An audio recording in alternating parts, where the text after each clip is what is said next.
fermeture du marché Sandaga, ce ne sera plus ce vendredi, report d'au moins une semaine. Les sites de recasement ne sont pas encore prêts. Le tram à la prison de Rebeuss, le double tram à la prison de Rebeuss, les 2 détenus sont morts par électrocution. Les résultats de l'autopsie ont été rendus publics hier. Khalifa Ababacar Sall parle aux Sénégalais, l'ex-maire de Dakar dit être déterminé dans son combat politique.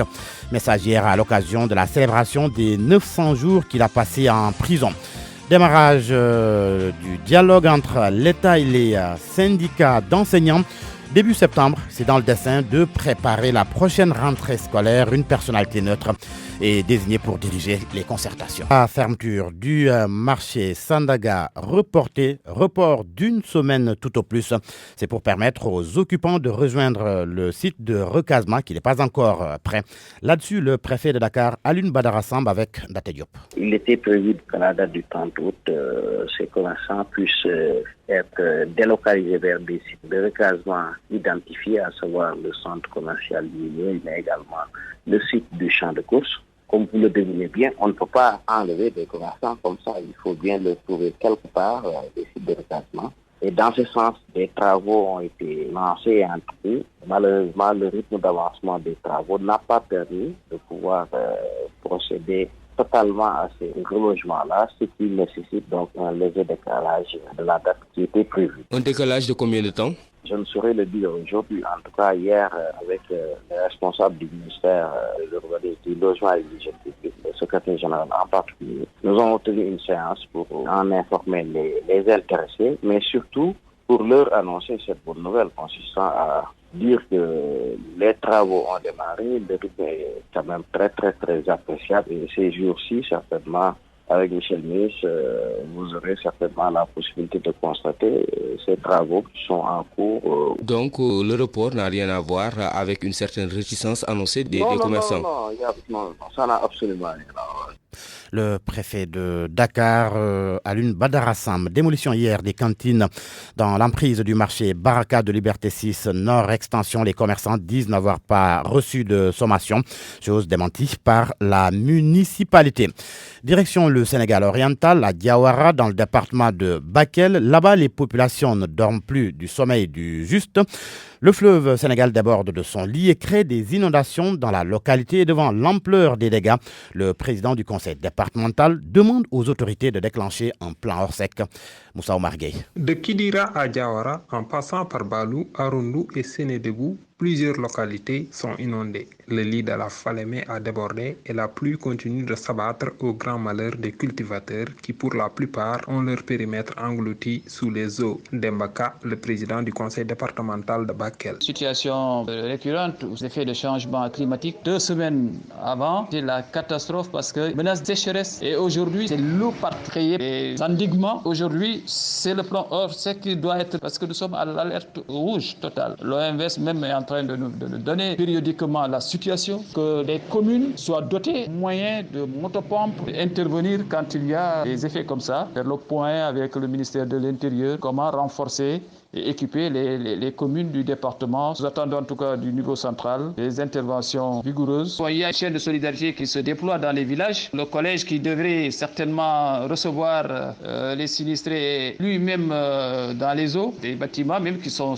écroulés, qui sont effondrés. Puis actuellement, nous sommes sous la pluie. Ça continue un peu partout. Nous allons connaître des situations assez difficiles quand même. Ces localités ne disposent pas d'un réseau d'assainissement fiable pour l'évacuation des eaux pluviales. S'y ajoute que ces collectivités territoriales ne disposent pas de groupes motopompes et de camions pour faire face à cette catastrophe naturelle. Moussa Omar Gueye, Tambacounda, Radio Futur Média. 6h04, l'affaire des 2 détenus de... 7h04, 7h04 précisément, Babacar. L'affaire des 2 détenus de la prison de Rebeuss, on en parle avec l'autopsie qui confirme la mort de Cheikh Ndiaye et de Babacar Mané par électrocution.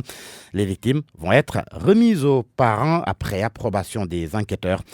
Les détails avec Jo Maron. Les circonstances de la mort de Cheikh Ndiaye et de Babacar Mané à la maison d'arrêt et de correction de Rebeuss sont connues. Les 2 détenus de la chambre 11 sont morts d'une crise cardiaque par électrocution. C'est ce que révèle l'autopsie. Le certificat de genre de mort indique des lésions de brûlures électriques au cerveau et à l'épaule droite, entre autres. Les corps des victimes seront remis aux parents après approbation des enquêteurs pour l'organisation des funérailles. Des sources précisent toutefois que les enquêtes de la police, de l'Observatoire national des lieux de privation de liberté, de la division inspection des services pénitentiaires de la direction de l'administration pénitentiaire se poursuivent. La mort de ces 2 détenus a été rendue publique mercredi dans un communiqué de l'administration pénitentiaire. Cheikh Ndiaye et Babacar Mané sont morts mardi. Le drame avait suscité l'indignation générale chez les organisations de défense des droits de l'homme, notamment la RADDHO, la LSDH, Amnesty International, section Sénégal, qui ont exigé toute la lumière. L'actualité judiciaire, toujours le journaliste consultant Adama Gaye n'a pas été entendu hier comme prévu. Ses avocats pourraient savoir aujourd'hui la nouvelle date de l'audition de l'activiste sur le fond du dossier. Pourquoi Adama Gaye n'a pas été entendu hier? Aucune explication selon ses conseils. 900 jours derrière les barreaux, Khalifa Ababakar Sall a écrit hier une lettre dans laquelle il dit être en bonne santé et plus que jamais déterminé dans son combat politique. Ses partisans ont organisé un grand rassemblement hier à la permanence Pape Babacar Mbaye à Grand Yoff, au Barmbo. Voilà 2 ans et quelques mois que Khalifa Ababakar Sall est entre les 4 murs à Rebeuss. Le maire révoqué rassure sur son état de santé. Il remercie et dope ses sympathisants. Gaël Babacar Mbaye, porte-parole des manifestants. C'est 900 jours de détention, je dirais que c'est 900 jours de dignité, parce qu'aujourd'hui Khalifa Sall n'a jamais changé son comportement, son mode de vie. Il est toujours resté le même, il est toujours souriant à Rebeuss et il salue toutes ces personnes qui aujourd'hui viennent des régions, que ce soit Kaolack, Touba, Tambacounda, ces gens qui aujourd'hui, tous les lundis sont présents avec lui pour lui témoigner leur soutien de manière générale et leur solidarité. Il salue toutes les autorités politiques, les autorités religieuses, les autorités coutumières et la société civile aussi, ces gens qui aujourd'hui leur témoignent tous les jours de leur solidarité. Et ces gens qui aujourd'hui se décarcassent, ces gens qui ont marché des kilomètres pour sa libération. Dans la dite lettre, Khalifa Ababakar Sall dit être privé de sa liberté. Il se dit plus que jamais déterminé à servir son pays, le Sénégal. L'ex-maire de Dakar regrette la perte d'éminents fils du pays comme Ahmad Dansokho et Ousmane Tanor Dieng. Plusieurs personnalités comme la mairesse de Dakar, Soham El Wardini, Barthélémy Diaz, Cheikh Gueye, Mamadou Diop Decroix, Mokhtar Sourang ont participé à la manifestation de soutien à Khalifa Sall. Et l'on parle économie à présent avec Tosiali qui ferait la meilleure offre pour l'exploitation du fer de la Falémé. C'est en tous les cas la conviction du directeur général de MIFERSO, la société des mines de fer du Sénégal oriental. Selon Amadou Camara, depuis 2015, les recherches de partenariat ont été déclenchées. Si un contrat devra être signé, il le sera dans les conditions normales et, dans le code minier pour ce qui est du minerai de fer. Et c'est Tosiali qui a fait la meilleure offre dans ce domaine. Jusqu'ici, la meilleure offre que moi j'ai sur mon bureau, c'est l'offre de Tosiali. L'exploitation du minerai de fer à sa transformation dans une unité sidérurgique. C'est un projet que nous avions initié, une première phase de mettre en place une unité sidérurgique en important des billettes et substituer l'importation de ces billettes par la production de billets au Sénégal via le minerai de fer de la Falémé. Donc il y a de fortes chances que le Sénégal signe ce contrat avec Tosiali. C'est un souhait pour moi, c'est un souhait, c'est mon souhait moi. Amadou Camara répondait aux questions de Seydou Nourouba. On en parlait dans les titres, les préparatifs de la prochaine rentrée scolaire. Le dialogue entre l'État et les syndicats d'enseignants va débuter à partir du mois de septembre. Selon le ministre de l'Éducation nationale, le président de la République a déjà désigné une personnalité pour coordonner les concertations. Mamadou Talla présidait hier la cérémonie de clôture de la 5e session pré-rentrée organisée par le Haut Conseil du dialogue social. Il est avec Abdourahmane Diallo. Nous avons des défis immenses. Cette année, beaucoup ont parlé des résultats scolaires au niveau du baccalauréat, au niveau du BFM, au niveau du CFE. Ça nous interpelle en tant qu'enseignants. Et alors, pour réussir, pour avoir des résultats extrêmement importants, ce que fait, on est obligé en tout cas de travailler dans ces conditions. Ça, c'est une première partie de rencontre. Il y en aura également d'autres séminaires. Tout le mois de septembre, nous sommes là en train de préparer pour que ce concept qu'on dit Ubitei, Djangetei, nous que réaliser dans la majeure partie en tout cas de nos écoles. Depuis 2014, nous avons en tout cas dans le cadre de ce dialogue plusieurs ministères qui étaient intéressés, qui étaient directement impliqués.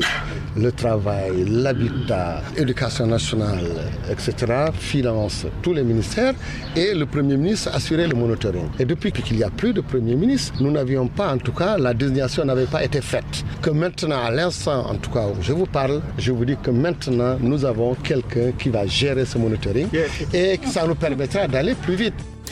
Le ministre de l'Éducation, Babacar Mamadou Talla.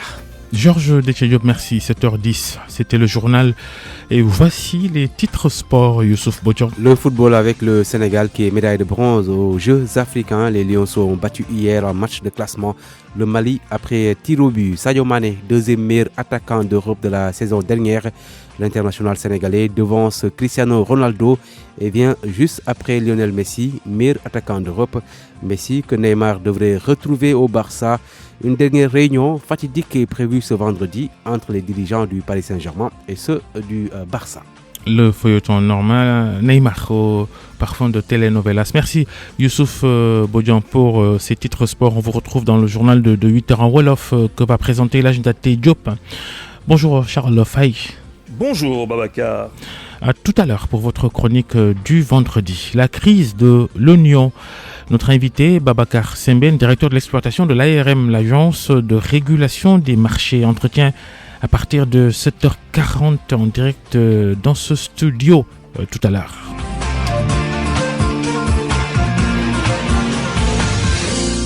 Bon début de journée à tous, RFM Matin et voici la culture avec Anna Rocha. Bonjour à tous. Ce matin, le plaidoyer des artistes comédiens pour la préservation et la promotion du patrimoine culturel immatériel. Doléances exprimées lors de la visite du ministre de la Culture au siège de l'association des artistes comédiens du théâtre sénégalais de Pikine. L'ambiance était aussi au rendez-vous, nous dit notre reporter sur place, Ndongoka. Devant le ministre de la Culture, l'association des artistes comédiens du théâtre sénégalais section Pikine a voulu exhiber le potentiel de ses membres.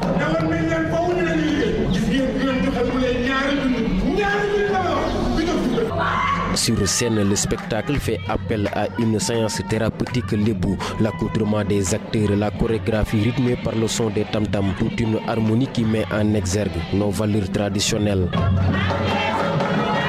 L'objectif de la prestation est de rappeler au public la richesse de la culture immatérielle. Mamadou Fall Dipap est le manager de l'Arcos de Pikine. Une compilation de nos identités culturelles immatérielles. Puisque nous nous sommes dit qu'avec l'avènement des nouvelles technologies, nous avons senti que nos jeunesses de manière générale sont en train de se départir de nos réalités culturelles traditionnelles. Aujourd'hui, il faut rassurer comment rétablir nos valeurs culturelles. Que derrière les chants, rythme et danse, il y a une philosophie, il y a une morale, il y a un enseignement. Leïti Fall est le président de l'Arcos.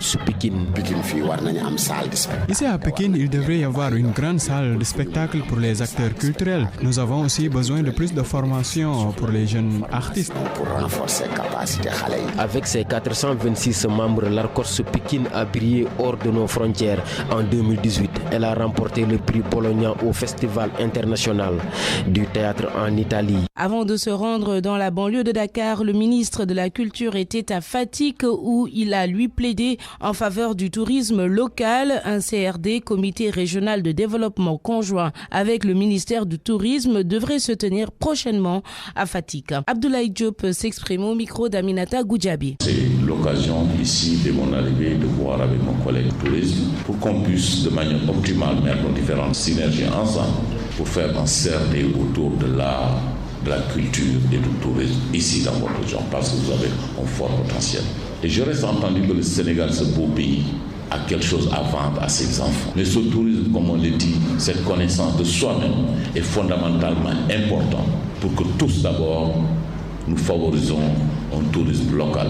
Ça doit être d'abord notre premier potentiel touristique ici au Sénégal. Merci d'avoir suivi d'autres actualités culturelles demain samedi dans le magazine Khalam. À demain, Khalam, 12h30 et 13h30 sur RFM. Merci Anna Rocha, il est 7h15. RFM Matin. RFM Matin. L'émission qui réveille le Sénégal. Charles Faye, votre chronique du vendredi. Et cette semaine, vous évoquez la mort tragique de 2 détenus de la maison d'arrêt de correction de Rebeuss, morts par électrocution selon les résultats des autopsies effectuées sur les dépouilles des 2 défunts. Pour vous, c'est encore un indicateur que au Sénégal, de plus en plus, on banalise la mort. Circuler, il n'y a rien à voir. Ici, on meurt. Sur les routes, dans son lit, en prison, il n'y a rien de surprenant, rien d'extraordinaire. Une vie, ça prend fin, comme tout. Un peu plus tôt ou bien plus tard pour les plus chanceux, peu importe. Du moment qu'on vit chez nous, pourvu qu'on y meurt. Par l'absurde, de préférence, ça fait maison. Cela donne encore plus matière à débattre, car la mort, on connaît bien, c'est une banalité. N'allons surtout pas prendre des mesures, cela ne servira à rien du tout. La sélection naturelle s'autorégulant, on charcutera par-ci, piétinera par-là, électrocutera ailleurs. Faisons confiance à l'ignorance, à l'indiscipline, aux courts-circuits clandestins, aux pluies millésimées, aux foncières inondations, aux circonstancielles simagrées. Nos vies ne valent que dalle, juste tombale, si j'ai personne sur une ardoise. C'est toujours mieux qu'une vie de pénitencier qui va s'en plaindre. Piétiner ou électrocuter, qui veut vraiment savoir? L'autopsie, on peut bien commencer par elle, électrocution, et après. De la prison introduite par le colon pour réprimer les comportements autochtones, remettant en cause sa domination et la réalisation de ses funestes objectifs, nous, enfants décolonisés, avons fait de l'indigeste rebossoise l'hôtel 0 étoile de la déshumanisation. Cette gifle historique vieille de 90 ans, courant 100 mètres sur 100, en 2 blocs, l'un des détentions, l'autre administratif, avec ses 46 chambrettes et ses milliers de prisonniers, en dit bien plus long sur nous autres que toutes les études et sciences sociales. Cet instrument pénal, dans lequel n'importe qui d'autre peut se retrouver pour une pécadille ou une immonde forfaiture, ne serait-elle pas en définitive le reflet de notre âme? Ou encore l'expression vivante d'une croyance galvaudée et rétrograde qui voudrait qu'on ne construise pas une prison afin de ne pas y finir ses jours. Allez savoir pour quelles raisons des milliers de prisonniers devaient vivre comme des animaux alors qu'ils pourraient contribuer à l'essor de développement de notre pays à travers des programmes structurés et socialisants. À moins que la prison soit chez nous, au monde à part, un lieu vide hors du temps, séparé du monde social. Ce serait alors ne rien comprendre à Didier Fassin et à son prologue sur l'anthropologie carcérale, selon lequel la vie dans une prison est traversée par la vie du dehors parce qu'elle en est l'inquiétude ombre portée. Si c'est le cas, je n'aimerais pas me regarder dans une glace. La prison de Rebeuss serait mon miroir. Juma Moubarak et bon week-end à tous.